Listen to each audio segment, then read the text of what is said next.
A ver, imaginemos un nivel de estrés laboral tan agobiante, una presión tan pero tan constante en el entorno de trabajo, que el cuerpo de una mujer, sin estar embarazada ni remotamente cerca de estarlo, empieza a secretar calostro. Madre mía. Sí, sí, empieza a producir leche materna simplemente por la ansiedad de su día a día.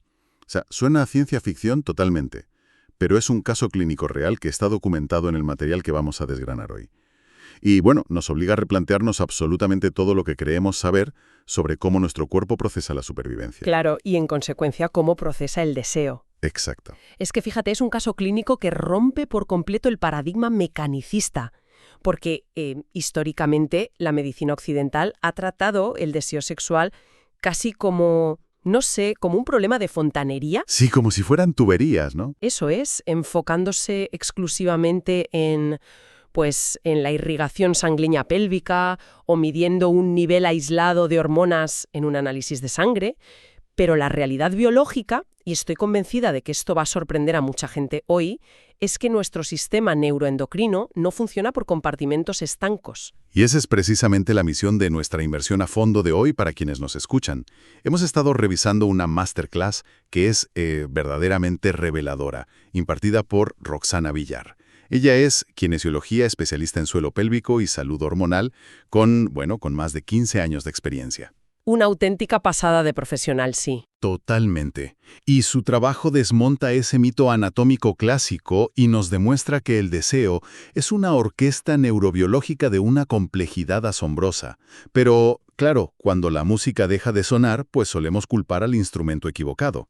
Vale, vamos a desempacar esto, porque la primera gran sorpresa es que el deseo no tiene su punto de partida en la pelvis. Lo fascinante aquí es que el origen anatómico de la libido reside en la corteza mesolímbica del cerebro. En el cerebro, ¡wow! En el cerebro, sí. Antes de que haya cualquier tipo de respuesta física, tiene que haber una evaluación cognitiva y química del entorno. O sea, el cerebro procesa la anticipación, la seguridad, la recompensa. Y si esa maquinaria cerebral no está bien calibrada, da exactamente igual lo que ocurra a nivel local en los órganos reproductivos. Da lo mismo. Da lo mismo. Y claro, nuestro estilo de vida moderno, que está caracterizado por una hiperestimulación constante y un estrés basal crónico, pues altera la química de esa corteza mesolímbica de una manera casi imperceptible. Entonces, claro, si todo empieza en el cerebro, el primer dominó de esta cadena no es la testosterona. A pesar de que, la cultura popular la haya coronado como la molécula absoluta de la libido, no. Sí, el gran mito. Roxana Villar expone de manera brillante que la verdadera chispa de ignición es la dopamina. Y esto es crucial porque solemos etiquetar a la dopamina simplemente como, la molécula del placer, cuando en realidad su función evolutiva es muchísimo más sofisticada. Es que es una distinción fundamental. A ver, la dopamina no es el placer consumatorio. O sea, no es lo que sentimos cuando ya hemos obtenido la recompensa. Ya, no es el final del camino. Exacto, es el neurotransmisor de la anticipación, de la búsqueda. Evolutivamente, digamos que es el motor químico que nos impulsa a buscar alimento, a explorar nuevos territorios y, por supuesto, a buscar el apareamiento. Claro. Crea esa sensación de saliencia, ¿sabes? De que un estímulo externo merece nuestra atención y nuestra energía. Sin dopamina, sencillamente, no hay motivación. Y esto explica por qué incluso si tienes niveles altísimos de testosterona circulando por ahí, una persona puede experimentar una apatía sexual total, ¿verdad? Efectivamente, porque el cerebro no registra el estímulo como algo por lo que merezca la pena movilizar recursos, por mucha testosterona que haya. Me gusta visualizarlo como si quisiéramos encender una hoguera. La testosterona sería la leña, el combustible estructural que necesitas para mantener el fuego, la respuesta fisiológica, pero la dopamina es la cerilla. Me encanta esa analogía. Es que si la cerilla está húmeda y no logra crear esa primera chispa, pues tener un bosque entero de leña seca delante no te sirve de nada. Y esta dinámica biológica nos ayuda a comprender fenómenos muy comunes en la sociedad de hoy, como el impacto de ciertos fármacos antidepresivos en la libido. Totalmente. El ejemplo de los inhibidores selectivos de la recaptación de serotonina, los ISRS, ilustra este mecanismo a la perfección. A ver, estos fármacos salvan vidas, eso que quede claro.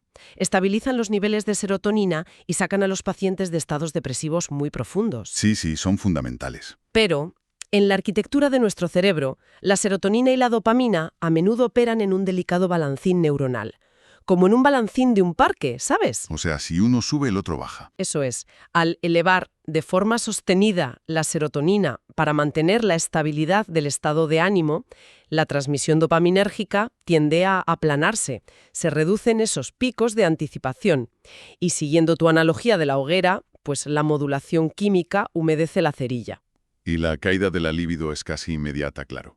Madre mía. Pero la neuroquímica del deseo no termina ahí, porque una vez que la dopamina enciende la chispa, entra en juego la oxitocina. Y aquí tendemos a pensar en la oxitocina solo como, la hormona del abrazo postorgásmico. Pero tengo entendido que su papel es mucho más integrador durante todo el proceso. Sí, es un error muy común. No actúas solamente al final como una recompensa estática. La oxitocina es el péptido que modula el apego y la confianza durante todo el encuentro. Fíjate que disminuye la actividad de la amígdala. La amígdala es la del miedo, ¿no? Exacto, nuestro centro del miedo y la alerta en el cerebro. Al relajar la amígdala, permite que la respuesta dopaminérgica fluya sin la interferencia de la ansiedad.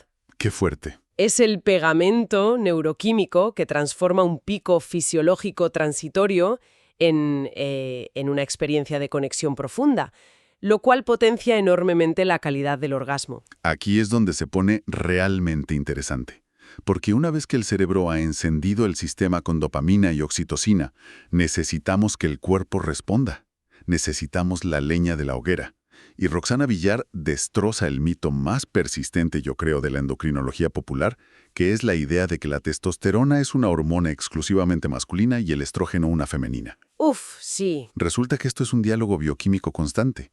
¿Hasta qué punto es obsoleta esta división binaria de las hormonas? Es una simplificación que ha lastrado la medicina durante décadas, te lo digo de verdad. Para entender la magnitud de esto, debemos observar cómo circula la testosterona. La inmensa mayoría de la testosterona en cualquier cuerpo no está biológicamente activa. ¿Ah, no? No. Fluye por el torrente sanguíneo fuertemente unida a proteínas de fijación, principalmente a la globulina fijadora de hormonas sexuales, la famosa SHBG, o a la albúmina, es decir, están como en unos carritos de transporte. Solo alrededor del 1 al 2% de la testosterona está libre y disponible para interactuar con los receptores celulares. O sea, poquísimo. Poquísimo. Pero la verdadera revelación biológica de la que habla Villar es el proceso de aromatización. La conversión directa de testosterona a estrógeno, ¿verdad? Así es. En tejidos como el hígado, el tejido adiposo e incluso en áreas específicas del cerebro, operan unas enzimas llamadas aromatasas. Su función biológica es tomar los andrógenos, como la testosterona, y alterar su estructura molecular para convertirlos en estradiol, que es el estrógeno más potente. Qué pasada que el cuerpo haga eso. Es alquimia pura. Y lo fascinante es que, a nivel celular, la respuesta fisiológica del deseo requiere esta conversión. Tanto en la biología masculina como en la femenina, si inhibimos los estrógenos, la libido se desploma. O sea que no basta con tener la llave androgénica. Necesitamos la cerradura estrogénica para que la puerta se abra, digamos. Exactamente. El estrógeno es fundamental porque engrosa los epitelios, optimiza la lubricación de los tejidos y, algo que conecta directamente con lo que hablábamos antes, sensibiliza los receptores de dopamina en el cerebro. Básicamente, el estrógeno ayuda a que la dopamina haga mejor su trabajo. Sí, y si conectamos esto con el panorama general de la biología evolutiva, observamos una lógica impecable. Este pico sinérgico de testosterona y estradiol libre ocurre de forma natural durante la ventana ovulatoria del ciclo menstrual. Claro, cuando hay más probabilidad de embarazo. Eso es. La evolución no diseña estos picos hormonales conjuntos por casualidad. Concentra la motivación dopaminérgica y la capacidad de respuesta de los tejidos exactamente en los días de mayor fertilidad para optimizar la supervivencia de la especie. Es pura eficiencia biológica. Es un sistema espectacular cuando funciona, la verdad. Pero la realidad clínica que aborda Villar es que vivimos en una sociedad donde los niveles de deseo y energía vital están por los suelos, de forma generalizada. Si tenemos esta maquinaria tan sofisticada, ¿por qué se produce este apagón? Pues sí. Y la respuesta, por lo visto, nos lleva de la fisiología reproductiva a la gestión de emergencias, es decir, a la epidemia del estrés crónico y el famoso cortisol. Es vital entender, antes de nada, que el cortisol por sí mismo no es tóxico. O sea, no es el villano absoluto de la película. De hecho, es una hormona esteroidea esencial. Regula la inflamación, mantiene la presión arterial y gestiona la movilización de glucosa para darnos ese impulso necesario para arrancar el día, para salir de la cama. Ya claro, nos mantiene vivos. Eso es. El fallo metabólico ocurre cuando la respuesta de estrés, que evolutivamente está diseñada para ser un pico agudo y breve, en plan huir de un depredador y luego relajarse en la cueva, se convierte en un estado de alerta basal crónico en nuestra vida moderna. Y ahí es donde entra un concepto metabólico que me ha parecido fascinante en la masterclass, el llamado robo de la pregnenolona. Para entender esto, yo me lo imagino como si nuestra producción hormonal funcionara con un presupuesto metabólico cerrado, como si tuviéramos una cantidad limitada de masa base en una panadería. Sí, me gusta. Porque todas nuestras hormonas esteroideas comparten un precursor común, que es el colesterol. Y a partir del colesterol, el cuerpo sintetiza la pregnenolona, que es como esa masa madre de la panadería, de la que derivarán todas las demás hormonas. Exactamente. Esa pregnenolona es la materia prima en la cima de la cascada de síntesis, por así decirlo. A partir de ella, las vías enzimáticas pueden derivar hacia la producción de cortisol en las glándulas suprarrenales o hacia la síntesis de hormonas sexuales, DHA, testosterona, estrógenos y progesterona, en el eje gonadal. Vale. Entonces, siguiendo con la metáfora, si el gerente de la panadería, que es nuestro cerebro, detecta que hay un estado de emergencia continuo, ya sea por problemas financieros, falta de sueño o la presión constante de la oficina, ordena redirigir toda la masa madre disponible para fabricar pan de supervivencia, es decir, cortisol. Claro. Y como los recursos metabólicos no son infinitos, las vías de síntesis de los pasteles dulces, que serían nuestras hormonas sexuales en este caso, se quedan sin materia prima. No hay masa para pasteles. Es un fenómeno de triaje metabólico puro. Cuando el eje hipotalámico hipofisario adrenal, que es el famoso eje HPA que regula el estrés, exige una sobreproducción de cortisol, literalmente desvía los recursos enzimáticos. La fisiología humana prioriza implacablemente la supervivencia inmediata sobre la reproducción. Es muy lógico. Claro, si nuestro organismo procesa que estamos en peligro constante, invertir energía biológica en el deseo sexual o en preparar un posible embarazo se percibe como un error crítico. Es un mal gasto de recursos que necesitas para huir. Lo cual nos devuelve, fíjate, a ese caso clínico tan impactante del principio. El cuerpo de esta mujer, que estaba sometida a un estrés laboral extremo, no solo canceló la producción de hormonas sexuales, sino que empezó a secretar leche materna sin embarazo previo. Entonces, ¿qué significa todo esto a nivel profundo? ¿Cómo puede el cerebro confundir un entorno corporativo hostil con la necesidad de amamantar a una cría? Pues significa que nuestro sistema neuroendocrino opera con un hardware primitivo, muy antiguo. No posee la capacidad de discernir entre la amenaza física de una hambruna o el ataque de un león y la amenaza psicosocial moderna de un entorno laboral tóxico o un despido inminente. Ambas disparan la misma cascada química. Pela. Y aquí interviene un mecanismo inhibitorio potentísimo, que es la relación inversamente proporcional entre la prolactina y la dopamina. Ah, claro. La prolactina es la hormona que facilita la lactancia y genera ese modo de leona protectora, ¿no? Como enfocando toda la energía en la cría y bloqueando cualquier otro interés externo. Correcto. Bioquímicamente, la prolactina y la dopamina se suprimen mutuamente, es decir, son enemigas íntimas. Cuando hay un exceso de estrés crónico sostenido, la hipófisis puede liberar niveles anormales de prolactina como parte de esta respuesta desregulada de emergencia, y al subir la prolactina, la secreción de dopamina en la corteza mesolímbica se aplasta. Se va al suelo. Se apaga la anticipación, se apaga la curiosidad y, por consiguiente, se evapora el deseo. Y fíjate si es fuerte esta dinámica neuroquímica que también dicta el comportamiento en los hombres. En los hombres también. Sí, el pico masivo de prolactina que ocurre inmediatamente después del orgasmo masculino es precisamente lo que causa el periodo refractario. Ah, esa ventana de tiempo donde el deseo cae a cero de forma drástica después del clímax. Exactamente. Es por un pico de prolactina. ¡Qué pasada! Y bueno, a este ecosistema de supervivencia y ahorro de energía debemos sumar también el papel de la progesterona durante la fase lútea del ciclo femenino. La progesterona actúa como un modulador fisiológico que invita al recogimiento. Sí. Si su función principal es mantener un ambiente seguro y energéticamente estable ante la posibilidad de que se haya producido una implantación, pues tiene todo el sentido evolutivo que actúe como un freno natural frente a la búsqueda hiperactiva de estímulos externos impulsada por la dopamina. Es como un modo de ahorro de batería. Es un diseño conservador por naturaleza, claro. La fase lútea exige un gasto metabólico enorme para mantener el tejido endometrial. El organismo optimiza sus reservas energéticas induciendo un estado de mayor calma y menor excitación dopaminérgica. Claro, tiene sentido. El problema clínico surge cuando esta fluctuación natural, que es sana, se superpone a un cuadro de fatiga adrenal crónico por el estrés. Entonces el sistema de aceleradores y frenos hormonales se descalibra por completo y el estado de baja energía y apatía se vuelve permanente. Y por si la complejidad de gestionar nuestros propios niveles de estrés no fuera un desafío suficiente para nuestro cuerpo, la Masterclass introduce un factor exógeno colosal. Llevamos décadas aplaudiendo, con motivos históricos innegables, por supuesto, la autonomía reproductiva que facilitaron los anticonceptivos hormonales. Pero estamos empezando a comprender el peaje silencioso que imponen a nuestra biología profunda. Sí, es un tema delicado, pero crucial. Porque no actúan simplemente poniendo una barrera física, alteran la infraestructura misma de la comunicación celular, ¿verdad? Esto plantea una pregunta importante sobre la fisiología de la inhibición. Y sobre el consentimiento verdaderamente informado, no se trata de un simple bloqueo local en el ovario.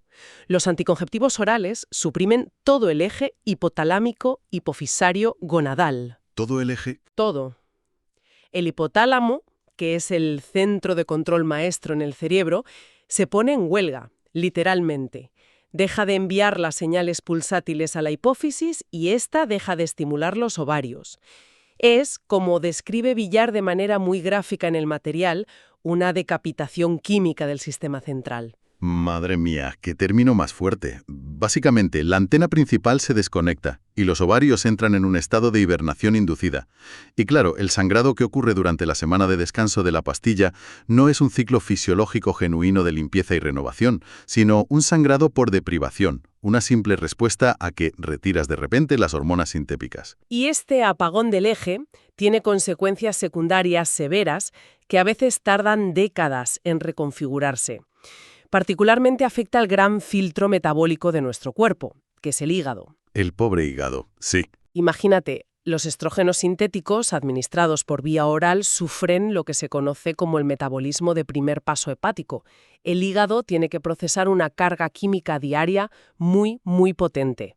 Y es ahí donde el hígado, al verse saturado y sometido a ese estrés químico continuado, reacciona intentando proteger al organismo de lo que percibe como un exceso hormonal inmanejable. Sí, y ese mecanismo de defensa nos devuelve directamente a las proteínas de fijación que mencionábamos antes, ¿te acuerdas? Los carritos de transporte. Los carritos. Ante la saturación, el hígado dispara la síntesis de la globulina fijadora de hormonas sexuales, la SHGB. Estas proteínas inundan el torrente sanguíneo actuando como esponjas de alta afinidad. Su objetivo es atrapar los esteroides libres, lo cual termina secuestrando la poquísima testosterona y los estrógenos endógenos que el cuerpo aún estaba logrando producir. O sea, te dejan seco. El resultado neto es un panorama de escasez absoluta a nivel tisular. Los tejidos están privados de estímulo androgénico y estrogénico libre. Totalmente secos. Y lo verdaderamente trágico de esta cascada de eventos es el diagnóstico erróneo que solemos ver. Los niveles de energía vital se hunden, la libido desaparece, el estado de ánimo se vuelve plano, y con demasiada frecuencia este cuadro clínico de fatiga metabólica inducida se clasifica como un trastorno depresivo primario. Exacto. Y ahí entra el error médico. Y la solución médica habitual suele ser recetar antidepresivos, lo que añade otra capa de procesamiento al mismo hígado que ya estaba saturado.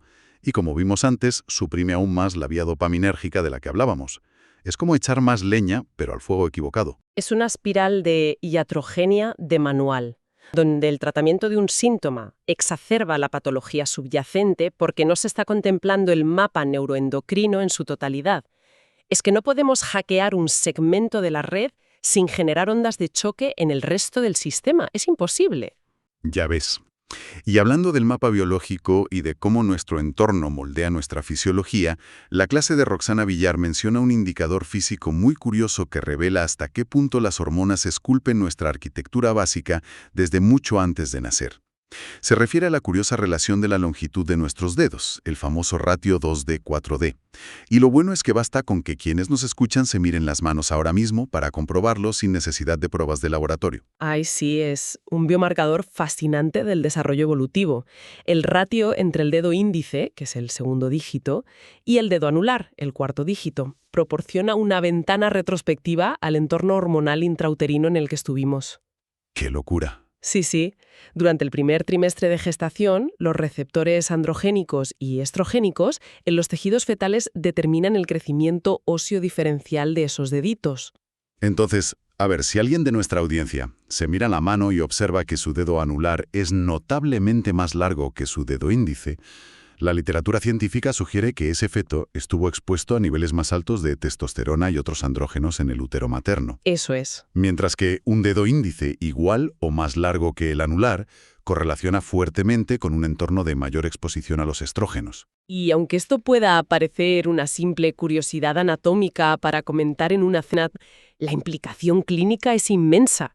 Demuestra que nuestra sensibilidad basal a los andrógenos, nuestra predisposición a ciertas respuestas neuroquímicas e incluso rasgos sutiles de nuestro comportamiento o metabolismo están profundamente codificados por un entorno hormonal que se calibró en el vientre materno. Ya venimos programados, de alguna forma.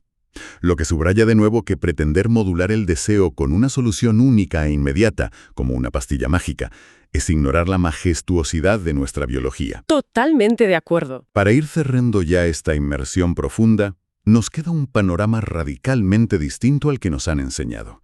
El deseo no es un botón mecánico alojado en la pelvis que puedas encender y apagar. Es una evaluación de seguridad y recompensa en el cerebro mediada por la dopamina. Es la optimización del tejido mediante el diálogo entre la testosterona y su aromatización en estrógeno. Eso es un ecosistema. Y por encima de todo, es un sistema que solo se permite funcionar de verdad cuando no está siendo saboteado por el secuestro metabólico del cortisol por estrés o apagado por bloqueos hepáticos debido a químicos sintéticos. Comprender esta intrincada red fisiológica proporciona algo invaluable, creo yo, que es la compasión clínica por uno mismo. ¡Qué bonito eso! Es que cuando comprendemos que la apatía o la falta de líbido no son fallos de carácter, no es que estemos rotos, sino que son mecanismos de adaptación evolutiva en un entorno percibido como hostil o químicamente restrictivo, el enfoque de la solución cambia por completo. Totalmente. Es devolverle la dignidad a la complejidad del cuerpo. Y por todo esto, nuestra recomendación entusiasta a quienes nos escuchan de buscar y estudiar la masterclass completa de Roxana Villar es innegociable.